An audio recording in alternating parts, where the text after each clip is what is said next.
California. The Dr. Alcoholic.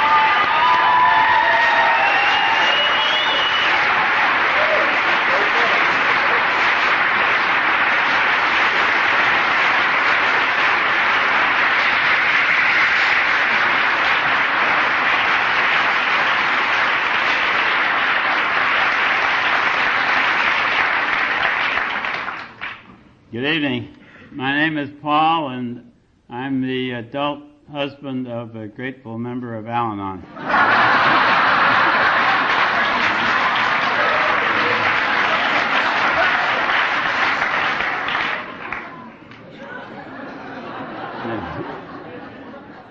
And I'm also a mild alcoholic.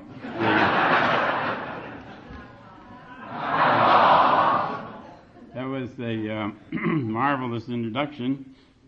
A little short, but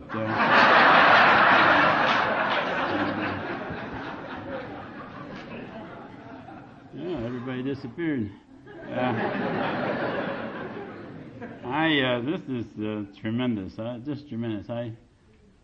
We were saying last night that I was saying that I love AA functions where there are too many people for the size of the room. Alcoholics jammed into a room set off an energy that drives fire marshals crazy. But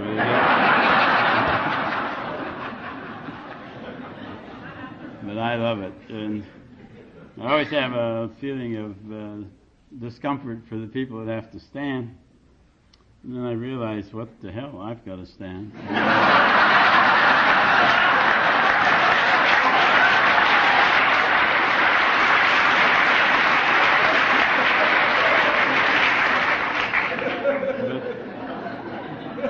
There are seats you can sit on the steps if you want to come up here, but of course you want to come up to the front of the room. It's hard to get out if you don't like to talk when you're sitting up front.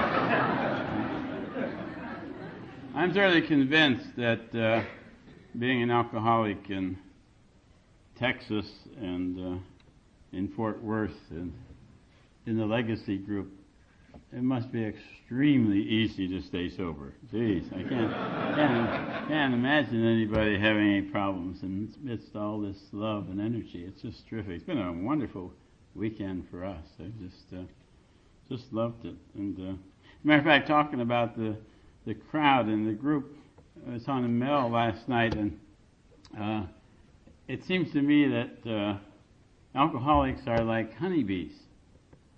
I read someplace that if you see a honeybee, there's no such thing as a honeybee. If you see a honeybee, you know there has to be a hive of bees nearby. The bees take other bees to live with. They have to live in a hive together because certain ones do certain things that they can't all do it all. And the honeybee can't live by itself. It has to live as part of a hive. And I think it's pretty much that way with alcoholics.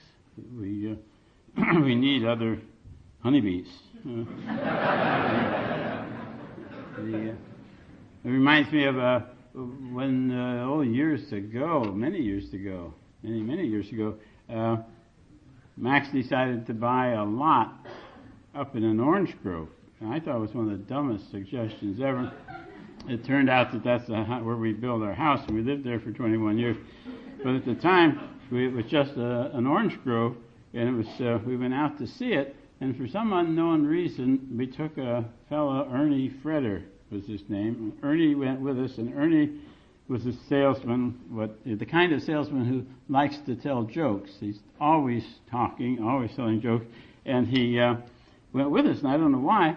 And he kept, and there was a row of eucalyptus trees and a lot of crows there in this orchard and these eucalyptus trees.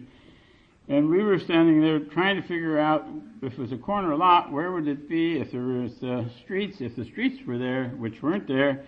And we're trying to figure this out, and Ernie is trying to talk to us about these goddarn crows. And I really didn't want to know anything about crows. I wanted to know where my lot was, this stupid lot that my dumb wife had decided to buy.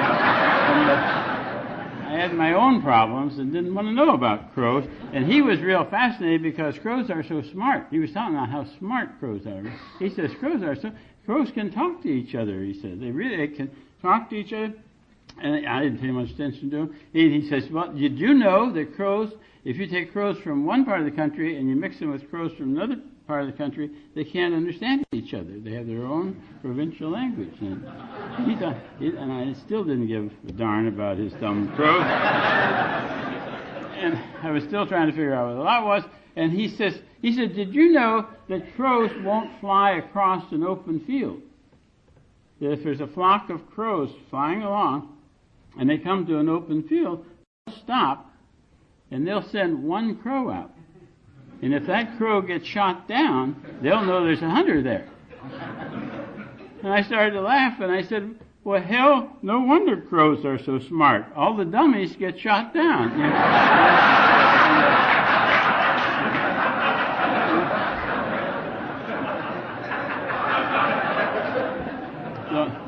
I guess the moral of the story is if you're flying along and you notice to the right and left you're all by yourself and you look down and see an open field, you better fly to the nearest phone booth and call your sponsor. You may be about to get shot down and be a dumb crow instead of an old crow. Anyhow, I'm sure there are no dumb crows here.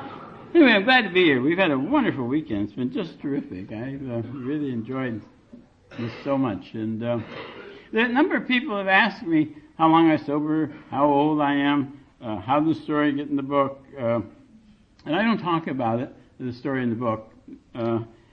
But Ted mentioned it before. I guess the reason is I feel embarrassed in the sense that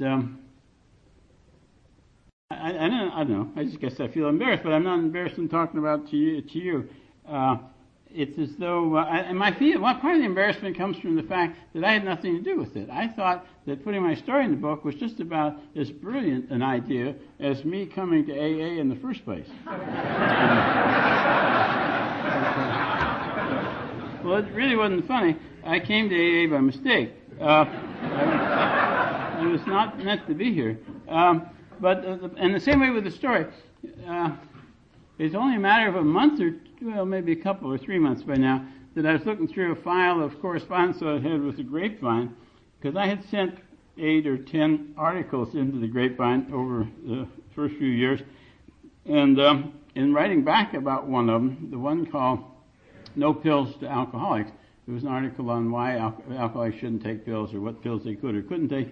And they wrote back, and the editor of the Grapevine asked me if by chance I had had a dual problem, meaning I had a problem with both chemicals as well as alcohol, and would I be interested in writing my story up or something. Well, I thought that was such a dumb idea that I didn't even answer the letter. And some months later, she called from New York and asked me if I'd ever written my story up, and I said, of course not. And she said, would I be willing to write it up and submit it to the committee with review stories for possible inclusion in the next edition of the book? And I said, of course not. And she said, well, she'd like Norm to do it. And because then I realized, or I was educated to the fact that a lot of people don't realize it, that this is the third edition of the book, and in each edition, the first 164 pages do not change. Our program stays the same. But in the second and then in the third edition, they took some stories out and put some other stories in. And I have no idea how they decide what ones they're going to put in or what ones they're going to take out. But she asked if I'd send it in. They gave me a deadline to do it. I said I didn't think I'd have time to do it. And she said, well, do your best, try to get it in. I let the deadline pass and thought that'd be the end of it. And she called again and wanted to know where it was. I said I hadn't written it. And she said, I'll extend the deadline. And a gal named Julie that worked for me in the office along with Max, she's a medical transcriptionist, a professional typist. She thought it would be great to have typed the story, which ended up in the book. And she says, if you write the story, I'll type it, we'll send it in. And I wrote it, and she typed it, and we sent it in. And they wrote back and said, we couldn't wait for it, we had to have another printing, and so they had another printing instead of a new edition. And I thought, that's fine, that'll be the end of that. She said, no, we'll put it in the grapevine. So they put it in the grapevine, exactly as it was written, except that they took out one word, which I thought was one of the best words in the thing. They took out the word Alanonism.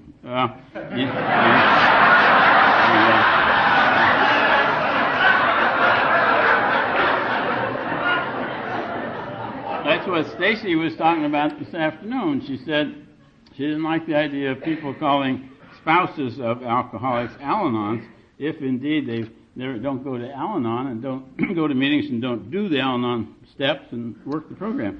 And the reason for that is, Stacy, she didn't say it, but we alcoholics have a very strange disease that even the medical profession, most of them don't understand.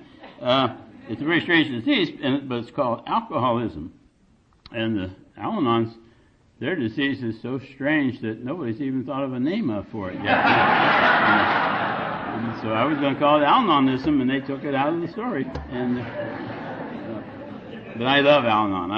I go regularly, and as a matter of fact, I think every alcoholic ought to have an Alanon. At least one, They need somebody to help them take their inventory and things like that.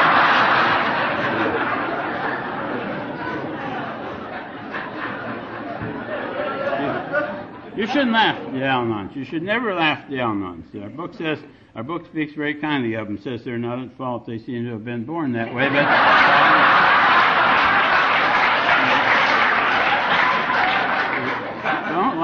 don't laugh at the Alanons. There is one fault with them, though. I don't think they appreciate.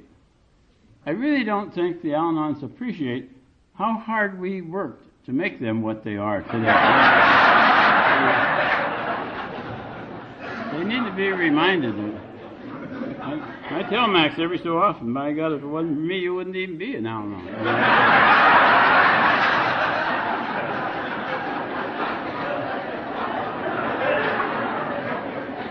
She stands up real straight and says, if it wasn't for you, I wouldn't even need Alanon.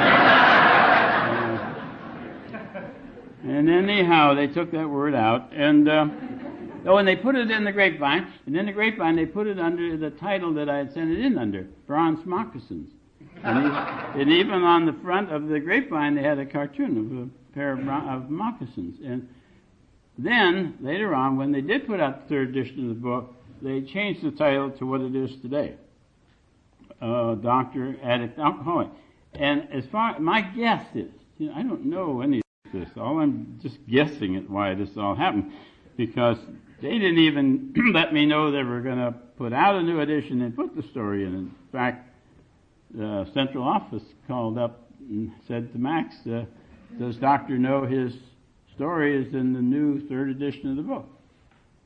And she said, no, we didn't know that. And hell, I already had a book.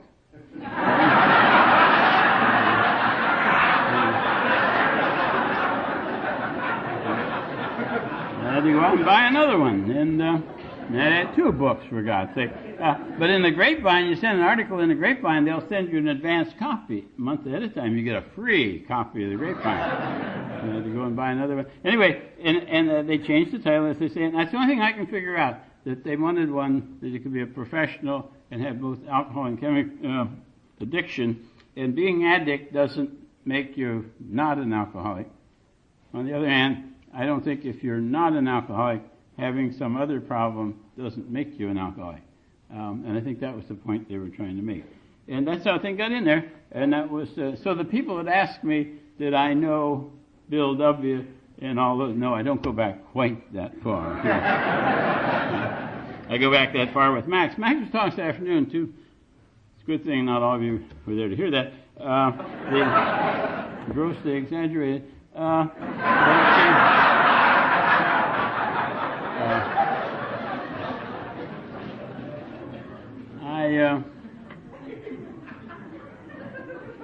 forget what I was talking about. Was anybody listening? Did anybody know where I was? I didn't know. Having talked about that, I really am lost. Did you get your free copy? I didn't get my free copy. That's right. I had to go out and buy another book, and I did that with the grapevine. But that doesn't help. I'm sorry. Somebody would try something else.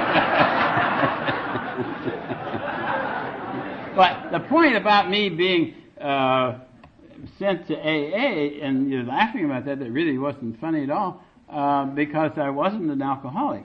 I was, through a series of mistakes and misunderstandings, I was accidentally a patient on the nut ward in the hospital I was on the staff of.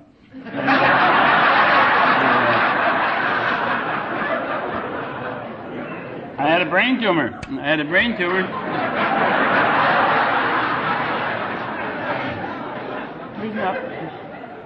There's nothing funny about a brain tumor. I was there by mistake, and they missed it completely. And not only did they miss it, but they had a weird idea on the nut ward that they tried to convince me that the quality of my life would improve if I learned how to make leather belts. I didn't see how my life would be improved in any way for me to know how to make leather belts. And I didn't understand the instructions. And I have no idea why. I could tell, though, when this psychiatrist asked me about going to AA, what he did is he asked would I like to talk to a man from AA. And I remember I was sitting there thinking of all the problems and mistakes and misunderstandings and all the goofy things that had happened in my life, and I deteriorated to that point where I was there in that hospital. And he walked up to me and said, would I be willing to talk to a man from AA? And I thought, God almighty, don't I have enough problems of my own without trying to help some drunk from AA?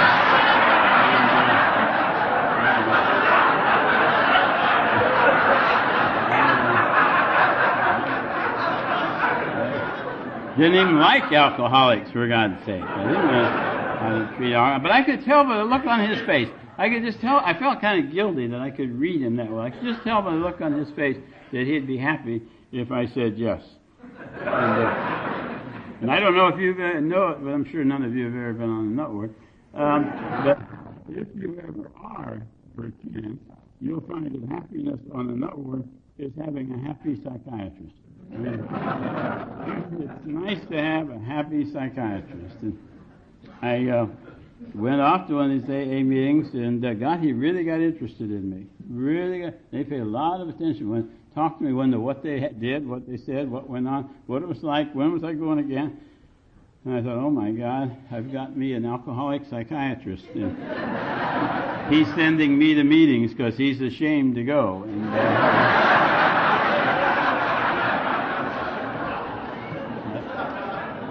I wondered how many meetings I'd have to go to before I'd get him sober. You know, it's a funny thing. It's a part of the power of this program. I'm always impressed with the power of this program. Turned out, I found out later that he's not an alcoholic. A psychiatrist is not an alcoholic. He's still in practice there in Santa Ana, California. And but when he was in an internship, when you do a month in each psychiatry, obstetrics, medicine, surgery, dermatology, and so on, the month that he went through psychiatry, he had to go to 2 AA meetings, open AA meetings, just to see what AA was like, to round out his training in psychiatry. And he was so impressed. He was so impressed with what he saw at those 2 AA meetings that now, many years later, that's his favorite deal as a psychiatrist. To run around with his butterfly net and capture alcoholics, you know. And he'd send them off to AA. And he won't even treat them until they're sober a couple of years. Then they're still flaky enough, then he may treat them, but he won't try to do for them what he thinks AA can do better. And the thing I was starting to think was, one year, a few years back, I was at an IDAA meeting, International Doctors in AA, an organization for doctors who are sober in AA. And there was I was on a panel with 4 other doctors. And of the 4 of us, three of us doctors had been captured by this one psychiatrist.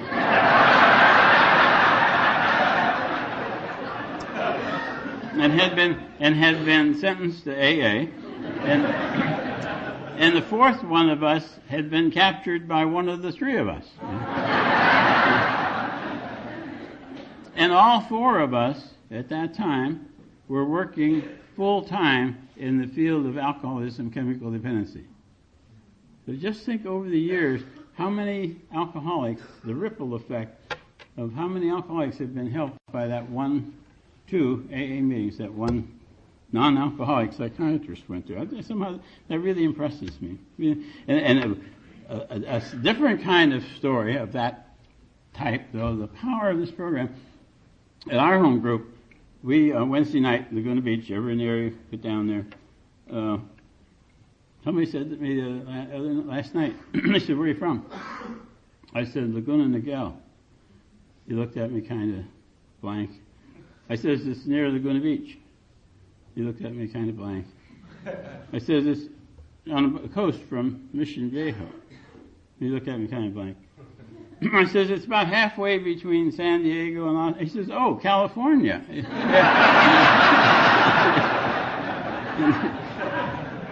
Anyhow, if you ever get out to California, Southern California, near the coast, in Laguna Beach, give us a call. My Wednesday night home group, we give cakes, birthday cakes, every Wednesday night. Not too many months ago, a young woman got up to get her cake, and she said that, our meeting, the Laguna Beach Speakers meeting of AA, is held in the Laguna Beach Women's Club, which is just up the hill, a short block, a little longer than that, but still short, a short block from Albertson's Market. She said 15 years ago, that night, she had been down in Albertson's supermarket, had bought a half pint of booze, and when she went to pay for it, she asked if she could use the women's restroom. And in the restroom, she cracked the bottle and had her drink. And as she left the supermarket, she started walking up the short block, past the Laguna Beach Women's Club. Our meeting hadn't started yet, and some of us were out on the street. We invited her in, and 15 years later, she'd never had another drink. Isn't that powerful? Isn't that powerful? I almost cry when I think of that story. It's just an amazing thing that really a powerful thing we deal with here. Anyway, I wasn't even an alcoholic, like I say, when I was sent to the... I wasn't, and in fact, I have no idea why going to AA... originally, I was like, there are 2 kinds of people in AA. There are those who want the very minimum, the least they can get of this thing, and still somehow get by. And there are people like you see in the legacy group where they want all they can get and more, today I want all I can get of this thing. I'm like the gal. I didn't hear her say it, but somebody told me that the gal had said that she used to drink for the fun of it. And she had so much fun drinking that she drank until drinking got to be a habit. And she continued to drink until she had to drink. In fact, it got so bad she had to go to AA. And she went because she had to till it got to be a habit. Now she goes for the fun of it. It's kind of that sort of thing. As a matter of fact, I remember when I first got sober, I remember calling Chuck C. one night. And I said, they always tell us, stick with the winners, stick with the winners. I said, well, that's fine. What's the winner? And I called Chuck. I says, what's a winner? And he had thought for a minute. He says, well, I guess you have to die sober. I thought, well, that's fine. You die sober, you're a winner. Then I used that for a while, but I got to thinking, maybe it'd be better to just live sober.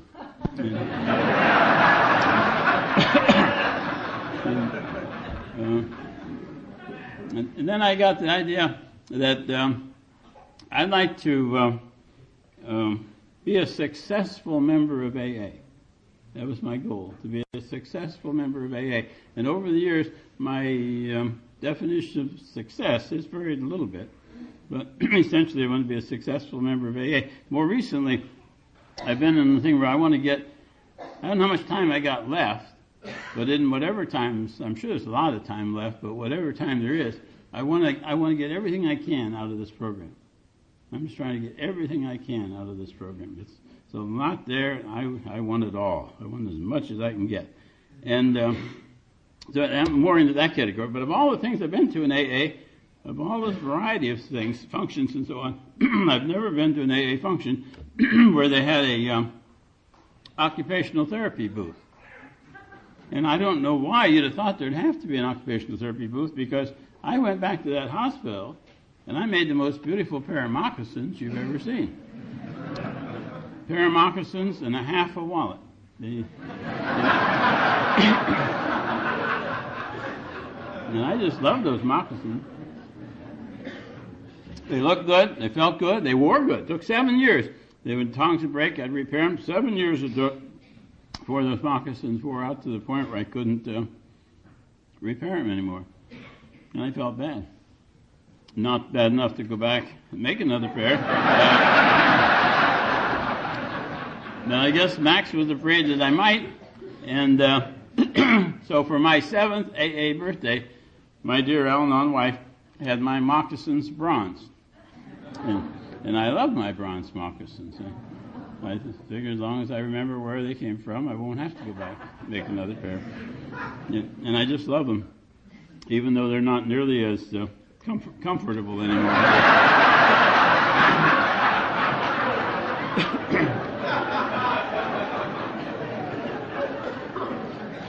You'll be happy to know. You'll be happy to know that I just remembered what it was I was thinking of when I forgot what I was thinking.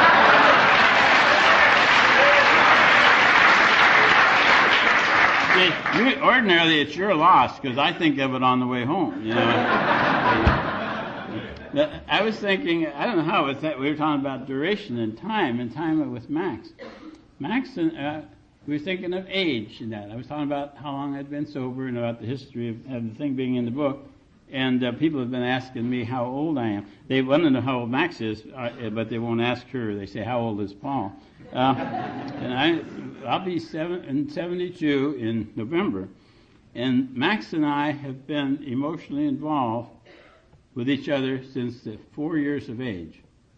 And we've been married 50 years since last December.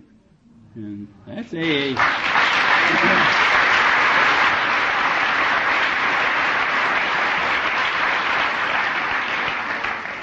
You're applauding AA and Alanon. And it's interesting to me that we can, the program can do that to the two of us, because actually she drove me to drink for years. And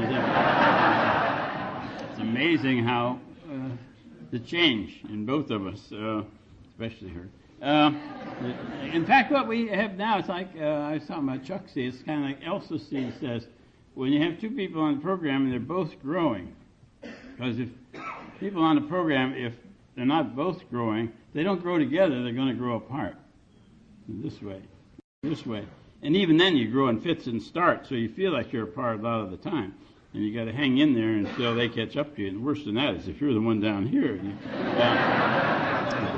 But if you grow together, even in spite of the fits and starts, like Elsa C says, it's like two railroad tracks, separately but together, with all those meetings and all the program holding you together. And it's a great way to go. Great way to go. That's what I was thinking about that left my mind. Also, when I was sitting here, they were kidding me about autographing autographing all these cards about being famous and being a celebrity. They're all making me, what they're doing is BS me is what they were doing. Just like Ted was up here when he was introducing me. But it reminded me of, I've always wanted to be famous. And in fact, I don't like to travel. I just don't like to travel. Max likes to travel. I don't like to travel. But I always had visions that at the appropriate time, I would be willing to go to Sweden or Norway or wherever it is, where the king gives out the Nobel Prize in medicine. I would have discovered a cure for cancer, high blood pressure, common cold. And then when I got over there and got the Nobel Prize in medicine, I would make God famous by saying God did it. It was like the you remember the movie Amadeus, where Salieri, all he wanted was for God to make him famous. He was willing to work hard. He was a good musician. He was willing to do all that stuff. And God didn't make him famous. He made this jerky little Mozart famous. And it drove Salieri crazy. He tried to kill himself. He was really ticked off at God. Well, I didn't identify with Mozart. I identified with Salieri. And because I, too, wanted God to see. All he had to do was tell me a few little scientific facts, like the cause of cancer, high blood pressure, and give me the facts. I would publish it and be famous, and I would say that he did it. I was going to make God famous. And all he had to do was make me famous first. I thought it was real. That would be easy for him to do. And I thought it was a real bargain, but he never bought it. He not only didn't make me famous, he made me anonymous.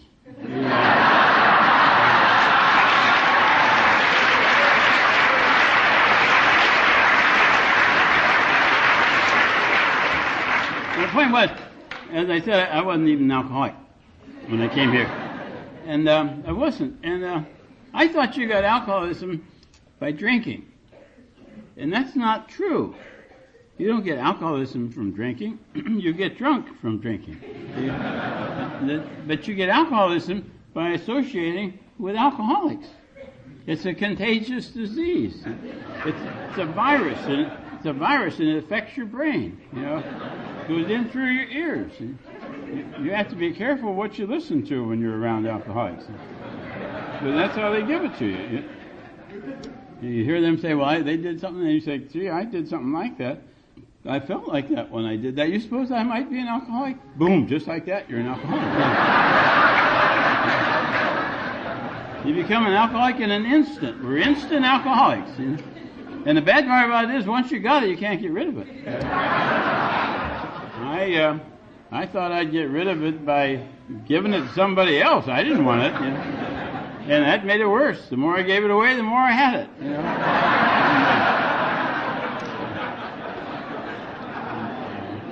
I'm a much, much, much worse alcoholic tonight than I was then. When I first became an alcoholic, I was very mild, just a little bit. Hardly alcoholic at all. In fact, I was allergic to alcohol. That's what in AA they say: allergy to the body and compulsion to the mind. Allergy to the body, compulsion to the mind. That's what they say. Allergy to the body, compulsion to the mind. I didn't have that. I had mild allergy, but I didn't have any compulsion. And when I wanted to drink, I took it. What would happen if you waited for a compulsion and it didn't show up?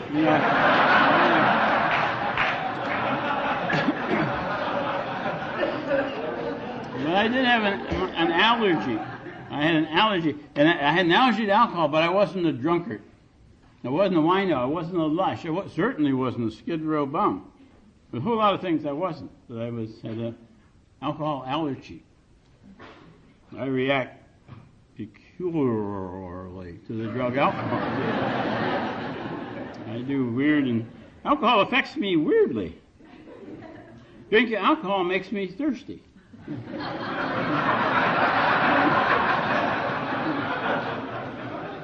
Normal drinker, they feel thirsty, take a drink. Hell, they might not even finish the dumb thing. Waste it. And when I have a drink of alcohol, it makes me thirsty. Every drink tastes like one more drink.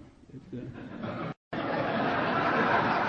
fact, my last drink is way in the back of my brain. There's someplace ready to tell me, come on, you need another drink. And I know it's there. It's following me. I have a disease, and it's following me. all I don't know is how far back it is. And I could find out by going to meetings and wait till it got, I needed one more meeting and when I get drunk. I'm not that curious. All I need to know, I'm glad that it's there. I'm glad to know it'll always be there. It'll always be suggesting that I need to drink. But it isn't a compulsion. But I react peculiar to alcohol when I drink it. It makes me, I don't feel all that wonderful when I drink. Some people feel wonderful when they drink it. I didn't feel wonderful. Every drink I took seemed like a good idea. Seemed like a good idea at the time. But I did react peculiarly. I would have a few drinks and it might relax me too much or something. It'd be like it would affect my tongue. It might affect my tongue, and I would find I would have to talk slowly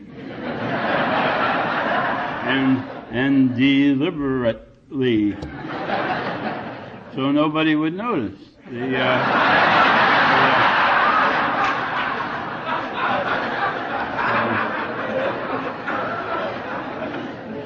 Or I would reach for something and knock it over, or I would trip when there was nothing to trip. I might even find myself lying there, looking very serene.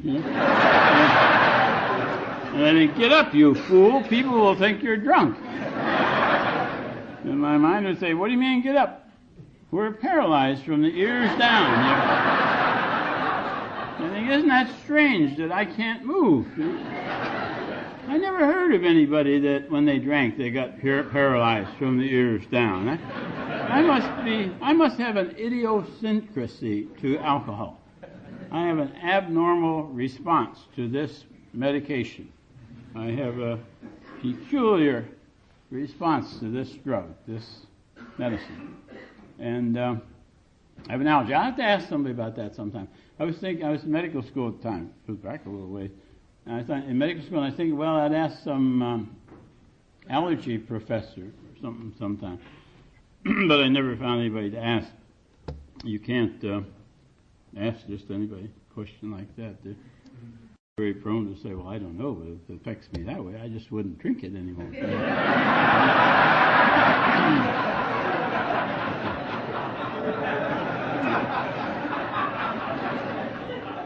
So I didn't ask anybody, but I could lie there on the floor and visually I'd be leafing through the pages to Goodman and Gilman's textbook of pharmacology under alcohol and blood levels and looking for paralysis from the ears down. And I never found it. But it was good. Being of scientific bend, it kept my mind on my paralysis and it took my mind off my full bladder. And no, it really wasn't very funny. There's nothing funny about having a full bladder and a paralysis from the ears down and a bladder that's full and refuses to remain full. Very impractical. And the bad part about that is that AA has not been any help to me on my limited bladder capacity. I have to be very careful. I can't. AA coffee. I'm drinking water. AA coffee is as bad as beer was as far as bladder. You identify him.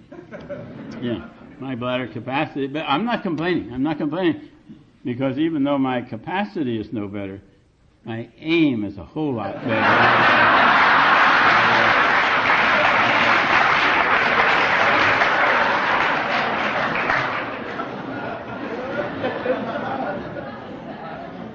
And I like that.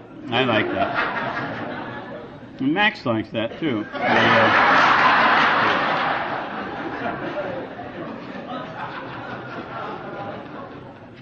And I kept going to meetings and I turned into an alcoholic. And then I realized that in AA they have two kinds of people in AA, those that are still drinking and those that aren't. And the ones that aren't drinking are the ones that seem to be having all the fun. And I thought I'd like to be one of the non-drinking kind. And so I started looking around to see who the winners were and how they were staying sober, and I decided I better not drink. And one of the things was that I accepted the fact that I was an alcoholic. Before that, I had said that. I admitted it. I admitted I was an alcoholic. They like that in AA. You notice that here tonight, newcomers say, they love that. I said, you're an alcoholic. Oh, isn't it wonderful? And clap, clap, clap. Yeah. It really turns them on here. So I did that. I said, my name's Alanon. I said, oh boy, they were real happy. You know, anything to please them, you know. I admitted it even though it wasn't true. But then when I accepted it, it made a difference. But I noticed that they don't have you drink. They don't like for you to drink in AA. They don't tell you that, but you can tell.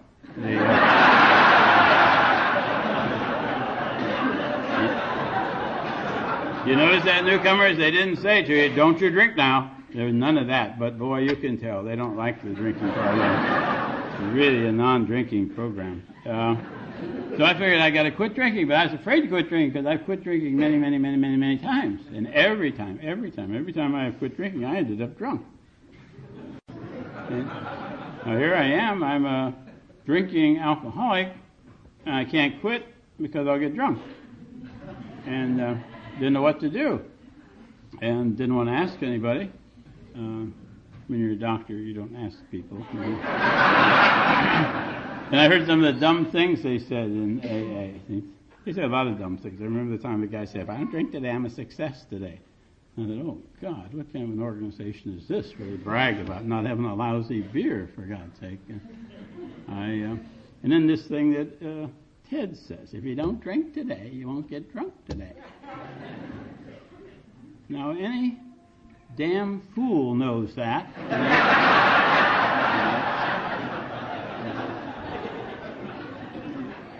You don't, and you might tell that to a Skid Row bum or something, but you don't tell that to a doctor, for God's sake. If you don't drink today, you won't get drunk today. So I thought, well, I don't know what else to do, so I thought, I just won't tell anybody. I won't say anything to anybody. I just won't drink today and see what happens. Nothing happened. I decided to try it another day. Nothing happened that day. And I've been doing that for 22 years. That and a few other things. This is a very important day to me. Today's the day I don't drink. I never drink on Saturdays. I drank many yesterday. I'm going to drink tomorrow, but I don't drink today. And in fact, I don't know for sure. Maybe I couldn't even keep from drinking today if I didn't know I was going to drink tomorrow. But when tomorrow gets here, I'll check the time. And if it's today, I won't drink today.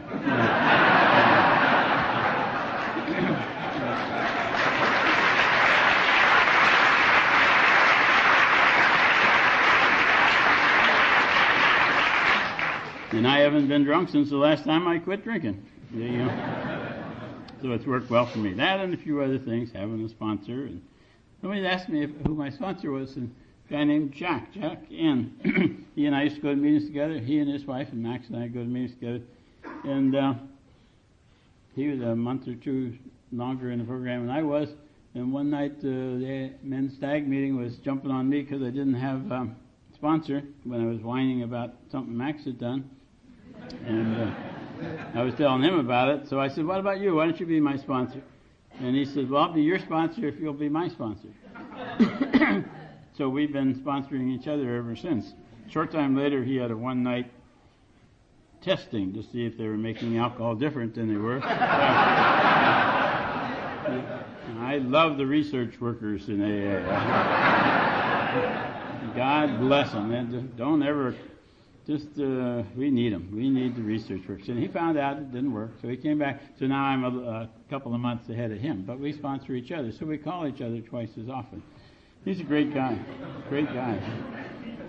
He's a great guy, except he has this real dumb expression.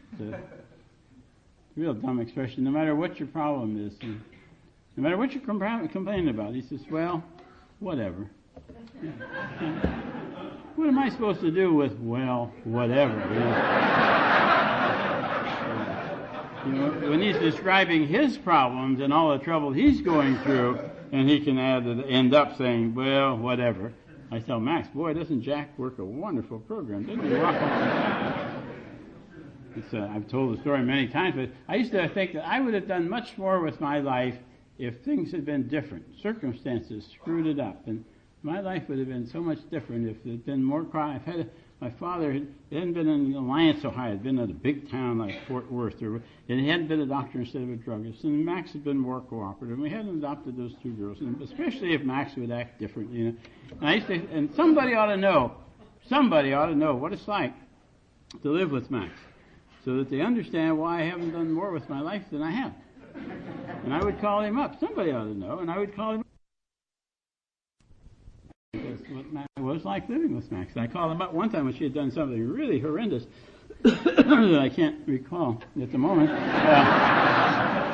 And I'd hardly even got started in telling him what things she had done, and he interrupted me. He says, "Why don't you put it out of your mind for a couple of days and see what happens?" I said, "Jack, couple of days, I'll forget all about it." You know.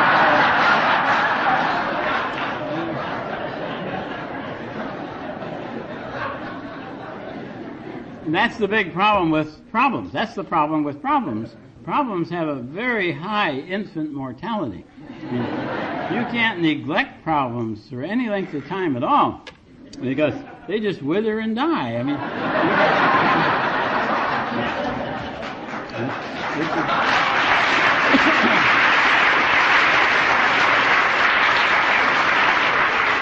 that's why it's such a dangerous thing to have somebody call you on the phone when you're right in the midst of working on a problem. You know? You say, "Well, wait, I'll talk to you as soon as I'm right down where I am in this problem. I don't want to lose my place, you know." I get onto the phone, and by the time I get back, the problem is withered and died. And you can't neglect problems. You've got to stay right with them. I don't even have to work on a problem to watch it grow. I just have to think about it. I can take any little old problem, and it puts, waters it, fertilizes it, and allows it to just grow. I take any little problem and just think about it a little bit. In fact, I can take a non-problem. Hell, that's no problem. No, I suppose if you think about it enough, it could be a little bit of a problem. Pretty soon I'm thinking, by God, this is kind of interesting. And pretty soon I'm thinking, by God, it's a good thing I'm looking at this. Everybody else is missing it. You know? And this gets bigger and bigger and bigger. People can't even help you much with a problem like that. They tell you dumb things. Well, don't think about it. How are you going to not think about something you're obsessed with? You know? I don't even bother with problems unless they're worth getting obsessed with. You know? Like resentments. I don't bother with any but the justifiable ones. And I always love to tell you why it's justifiable. But in fact, my sponsor says to me, Paul, he says, "Don't drink and don't think." All my problems today are thinking problems. I don't even have a problem today unless I think I do. And conversely, I've never ever thought I had a problem and been wrong. So I think I got a problem, I got a problem. And no matter what you think, if I think I got a big problem, it's a big problem. If I think it's a little problem, it's a little problem.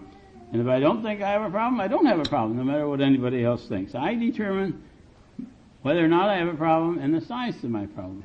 And I just love my problems. They'll come from my thinking. I have, in the talking, I don't know how you think, but I think with somebody talking to me. Somebody in my head is talking to me. In fact, a lot of times people think I'm not listening to them, and I am, but I'm also listening to the voice in my head that's telling me what to say as soon as you stop talking.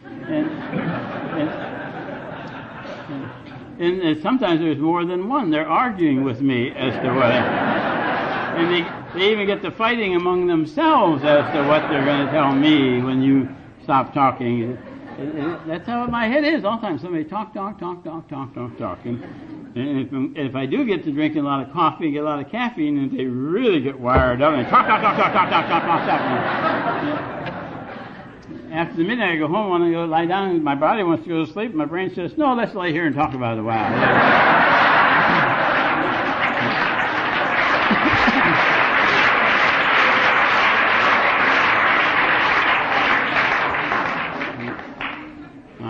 In fact, a lot of times I'll get to sleep, and at 2:30, 3 o'clock in the morning, they say, "Hey, wake up! We've had a meeting.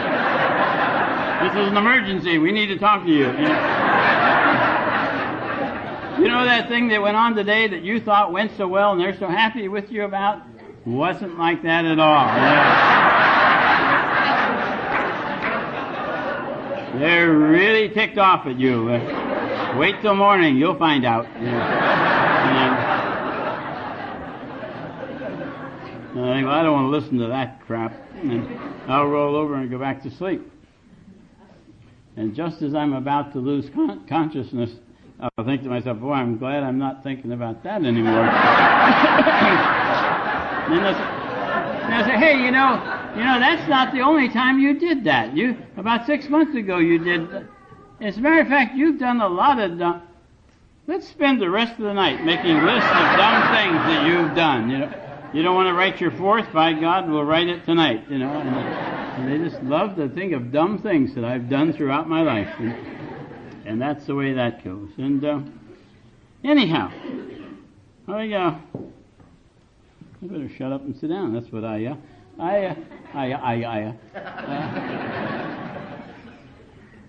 admitted I was an alcoholic, even though it wasn't true.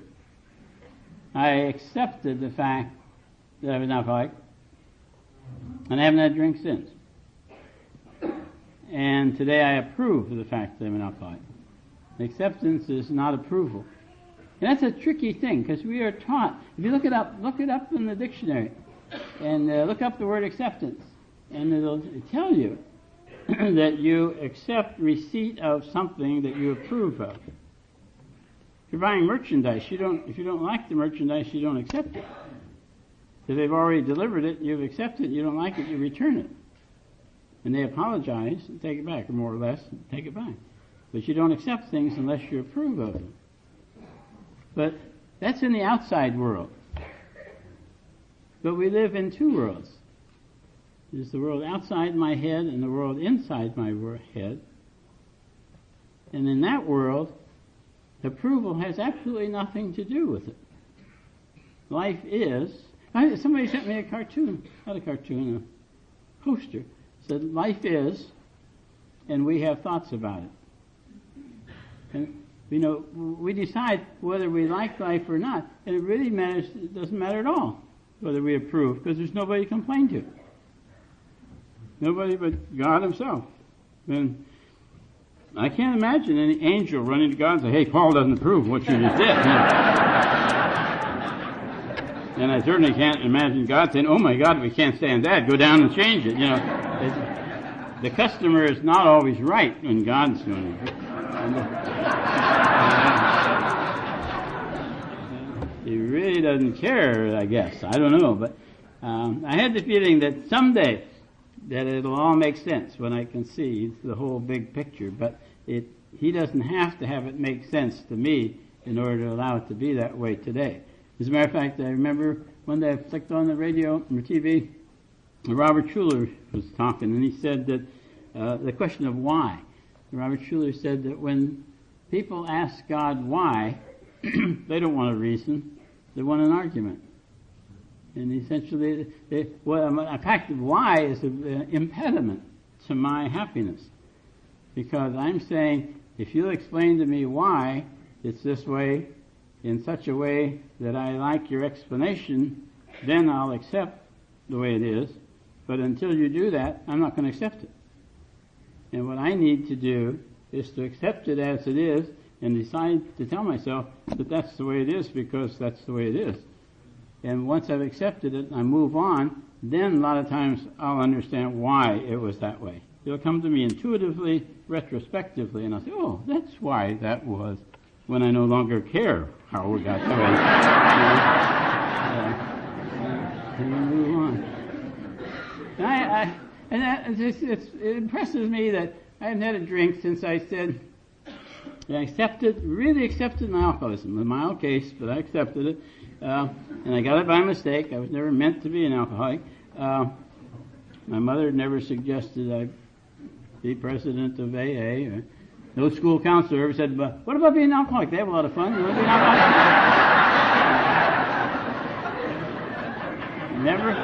Never occurred to me to be an alcoholic, and I got it by mistake. And but even so, once I accepted the fact that I was an alcoholic, I haven't had a drink, and I had to do the steps, and I had to do this program in order to stay sober. And oddly enough, the things that I've had to do in order to stay sober have been the answer to every problem in my life since that time. And also, nobody has come to me with a problem such that the answer to their problem has not been in the steps. Isn't that a tremendous bonus? Tremendous bonus. All because I accepted the fact that I was an alcoholic. And it seems to me what happened was when I accepted the fact that I was an alcoholic, I accepted the challenge. I'm saying, okay, I'm an alcoholic. How do I live life successfully, completely, totally, in spite of that fact? And I think what happened is I moved from living in the problem to living in the answer. And I found the answer to life. Your life and mine. And I give out my phone. Max and I give out our phone number now. We live in the 714 area. The number is 240-3940, 240-3940. Get a lot of phone calls. And when people call, they will have a problem. And there's their voice, my voice, their problem, my program. Their problem doesn't have a chance. There's always an answer in the steps in the program. That's a tremendous sense of security to have that. It's a tremendous gift. No wonder I approve of being an alcoholic, for God's sake. It's a great way to go. I accepted it, and another thing I did, I went from being a whiner to being a winner. Because I always knew what my problems were, and who my problems were, and what they were doing to me, and what was wrong with Max, and what was wrong with our kids, and what was wrong with this, and my patience, and all that, and the things that made me drink. And today I'm a winner instead of a whiner. I went from being a victim. I was a victim of life. I was a victim of the sad life. I went from being victim to being the hero. Today, in fact, every one of us, life asks every one of us at every moment of every day, because your life is going to go on. Which role do you want to play today? Do you want to be the victim or do you want to be the hero? Would you like to play a leadership role in your own life story? That's what life asks us. And we either whine through life or we're winners through life. And in fact, that's what's wrong with resentments, it seems to me. When I get a resentment, I go right over to the victim role, the whiner role. Somebody told me that resentment was the feeling I have when I think somebody else ought to feel guilty. And when they don't feel guilty, I have to whine louder. So, as a matter of fact, in moving from victim to hero, when I started taking leadership in my own, when I gave up resentment, the opposite of resentment, the opposite of resentment is emotional independence. This afternoon, Max and Stacy at Alanon, they talked about emotional detachment. That's what they call it in Alanon a lot. And with Southern California, they call it release. If they're in a real nice mood, they call it release with love. But when you release the first few times, it feels like rejection, no matter what they call it. But to become emotionally independent of somebody else's life, to not have to pout, or to not have to act a certain way to make them realize they made you feel bad so that they change their attitude, that's a cumbersome way to do it. Emotional pouting, they've gotten away from all of that. I just love being sober. I just love being sober. My only problem in all the world right at this exact moment is I can't think of how to end this talk. And it's getting so damn hot, we ought to all get out of here. I usually end it, as Ted was saying, I love Rule 62. No, I do. I love 60. That's my license plate on my car. One car, the Cadillac, has 12 and 12. The other one was a little Opel GT. Now it's a Toyota. And the license plate is Rule 62, which is don't take yourself so damn serious. And it's hard to have resentments and apply Rule 62.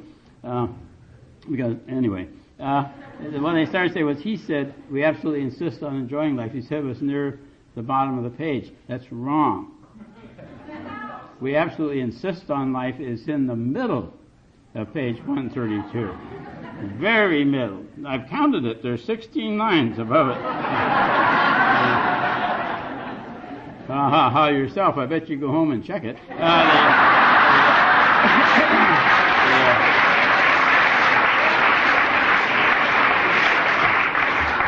There are 16 lines above it, 16 lines below it, and there are 2 extraneous words in front of it and 2 extraneous words after it, and in the very, very, very, very middle, couldn't be any middler, of page 132, it says, we absolutely insist on enjoying life. And I think that was written by my higher power. Because he likes that idea. I enjoy AA, and I enjoy being sober, and I'm proud. I can't say I'm proud to be an alcoholic. I don't know that I had anything to do with it. And so how could I be proud of it? I'm certainly not ashamed of it, but I can't be proud of it. You might say, well, I did have something to do with that. I drank too much. I think maybe I drank too much because I'm an alcoholic. I understand alcoholics have a tendency to do that. And so I am neither proud nor ashamed to be an alcoholic. But I'm very proud. Very proud. I'm very proud indeed. I think it's absolutely wonderful to be a sober member of Alcoholics Anonymous. I think that's just terrific. I thank God for AA.